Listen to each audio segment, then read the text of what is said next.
How's it going, everyone? With the PlayStation Store wrapping up its summer sale, yes, that is coming to an end. It is going to be ending on August the 14th. Let me actually get you guys an exact time when that's going to end.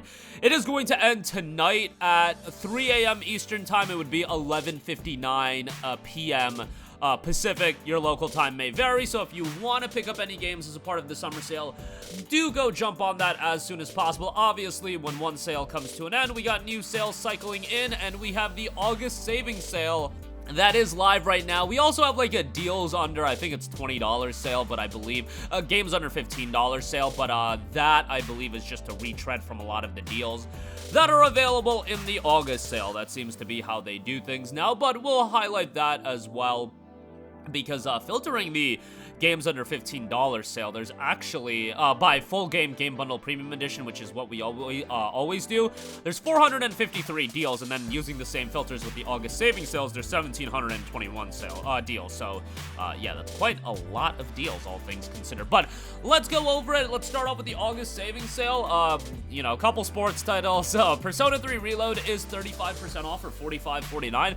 Great game. At this point, if you've waited 6 months to play it, would I pay $45.49? I mean, it's a great value deal in the sense that you're getting a lot of hours of gameplay, but there is episode Aegis coming out. There's probably going to be a complete edition released.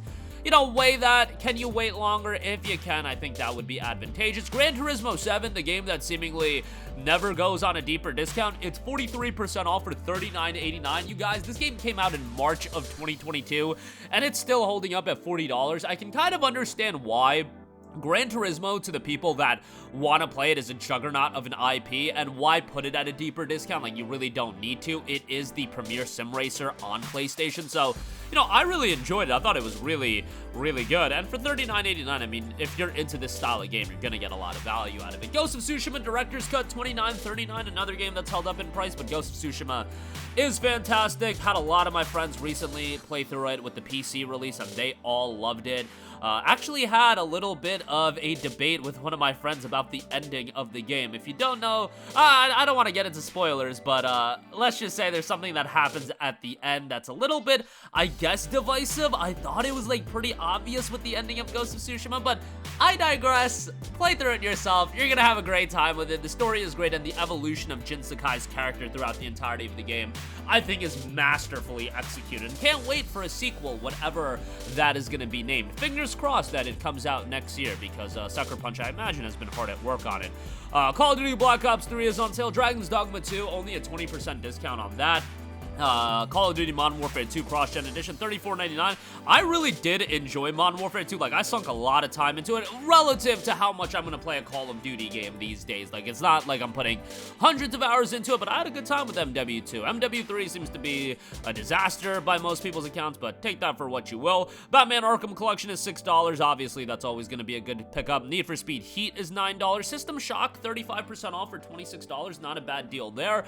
Monster Hunter Rise and Sunbreak, $19.79 on that is a really, really good pickup. I mean, you're getting a lot of content for your dollar. The thing is, if you're getting into Monster Hunter at this point, I would probably just say wait for Monster Hunter Wilds. I literally had this conversation with a friend recently that wants to get into Monster Hunter.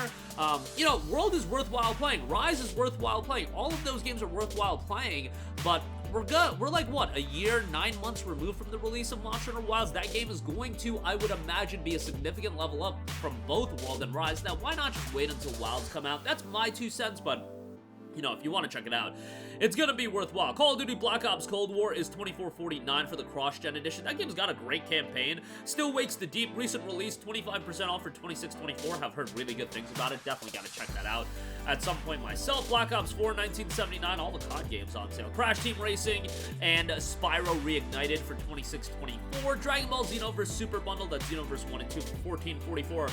The issue with Xenoverse 2 is there's a lot of DLC that really does add the content that you want to see, you know, stuff like Gohan Beast and all that good stuff, but yeah, not a bad pickup all things considered for both titles. Dragon Ball Z Kakarot, $14.99 for the cross-gen edition with the PS5 upgrade. It is on Plus Extra. Dragon Ball Z Kakarot Legendary Edition is $35.99.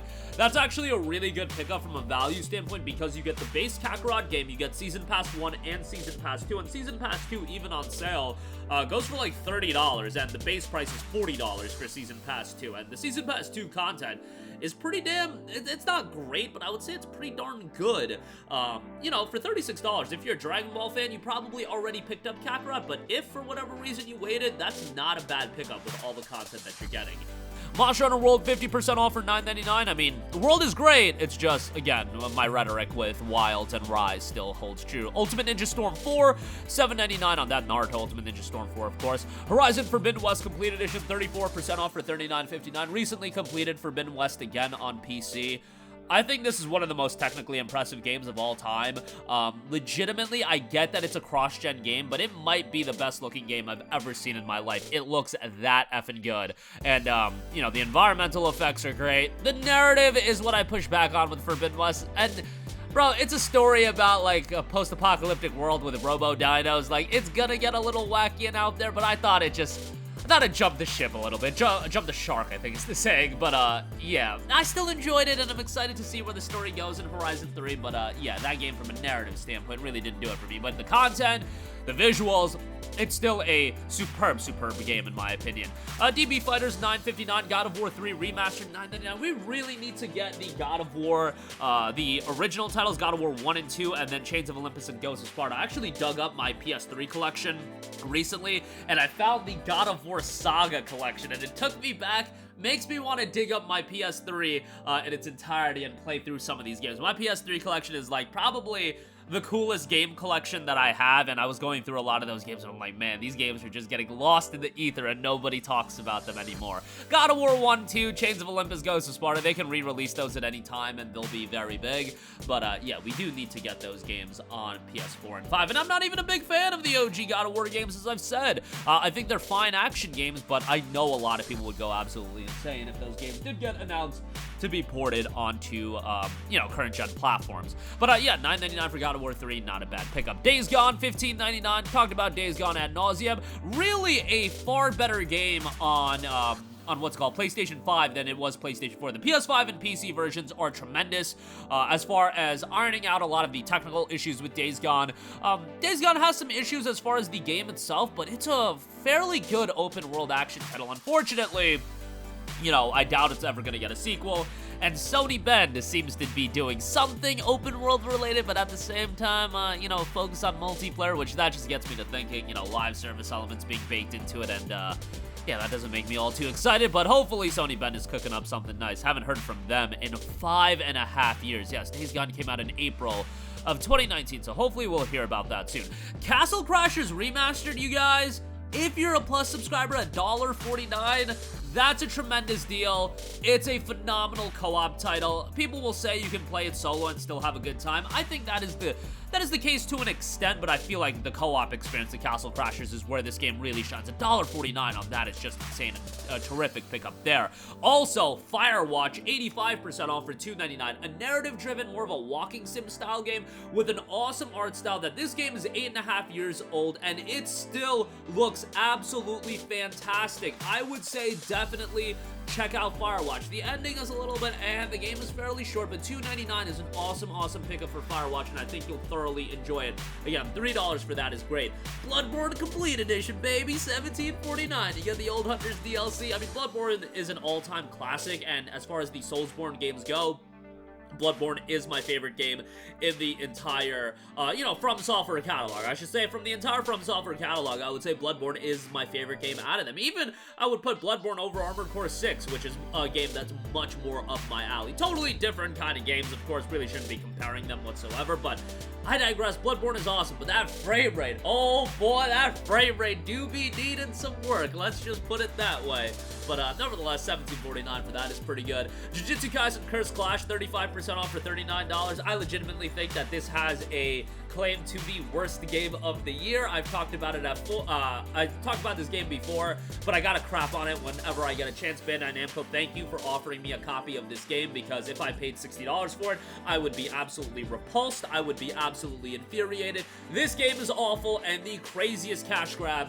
I can't even say it's the craziest cash grab I've ever played from an anime game. I mean, there's been some wild anime cash grabs, but this one is bad. From my recollection, especially given that we've gotten some seriously solid anime outings, even from Bandai Namco, DBZ Kakarot, the Naruto Storm games, although Connections, probably should have been DLC.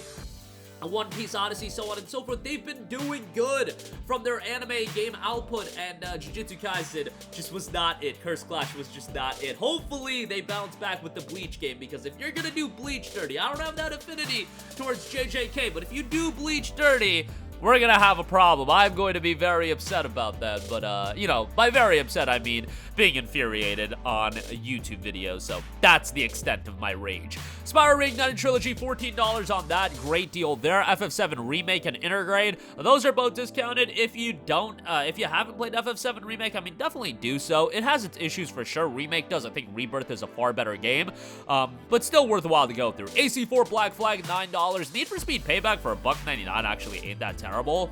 Might be something worth checking out.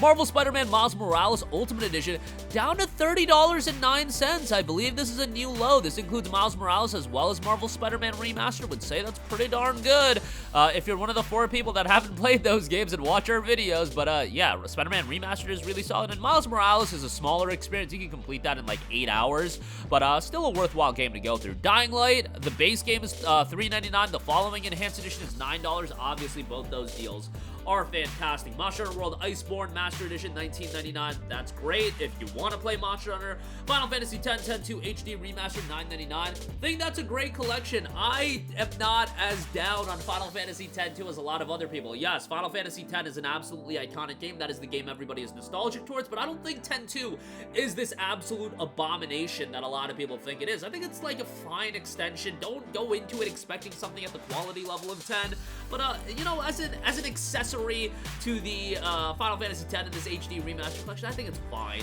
Alan Wake Remastered, $9.89. Like the game more than Alan Wake 2. That's just my opinion, and an opinion most people would disagree on, which is fine, but I really enjoyed Alan Wake 1. Didn't enjoy Alan Wake 2 as much, but definitely got to give Alan Wake 2 another playthrough.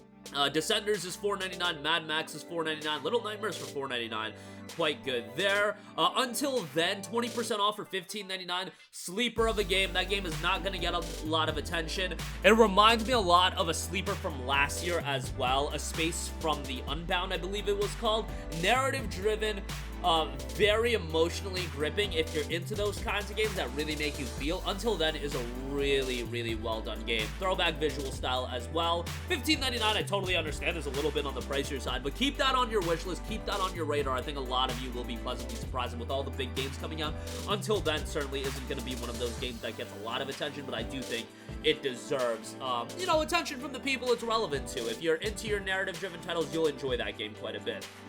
Ratchet & Clank, 50% off. That's Ratchet & Clank 2016, $9.99. Sucks to see that franchise go dormant, but it is what it is. Ratchet 2016 is quite good. Rayman Legends for $4 is great. Kingdom Hearts 3 is $24, which is kind of wild. That's like wildly expensive. One Piece Odyssey for $14.99, really good deal. I'm not into One Piece at all, and I had a great time with it. Look, I crapped on JJK. Gotta give Bandai Namco's anime outings a shout when they do a great job with it, and One Piece Odyssey, I thought they legit did a great job with it. Would highly recommend it. Also see Kingdom Come Deliverance Royal Edition, $3.99 on that is ridiculous. KCD2 is scheduled to come out later this year, although we don't have an official date on that, and when we get to this point in the year, get a little bit worried on whether or not it's actually coming out. But yeah, $3.99 for KCD Royal Edition is insane, especially given that that includes the DLC. Ridiculous deal there. Strong recommendation for sure. Burnout Paradise Remastered is $5 as well. Gotta give that a shout. And then, again, when it comes to the games under $15 sale, does seem like a lot of retread. I see Firewatch, God of War 3, Batman Arkham Collection, Need for Speed Heat, so yeah, just mostly, you know, just the games reoccurring from the other sale, the August savings sale. But a lot of good deals on here. I get it, we're just coming off the heels of the summer sale. It's a lot of the same deals, but you look at stuff like Castle Crashers Remastered, $1.49 on that. Dying Light for $3.99. Firewatch for $2.99. There are certainly some good deals here that are worthwhile to check out. But that'll do it for me. Let me know all of your thoughts in the comment section down below. As always, sound off there. Thank you for watching, and goodbye. Hey guys, we hope you enjoyed the video, and if you did, make sure to hit the subscribe button, and if you're already subscribed, do us a favor and hit the bell icon. This way you'll be notified whenever we post a new video. That's the best way to keep up with all of our uploads, and we usually try to upload 2 videos a day. And with the bell icon hit, you'll be notified whenever we do upload a video. As always, thanks for watching.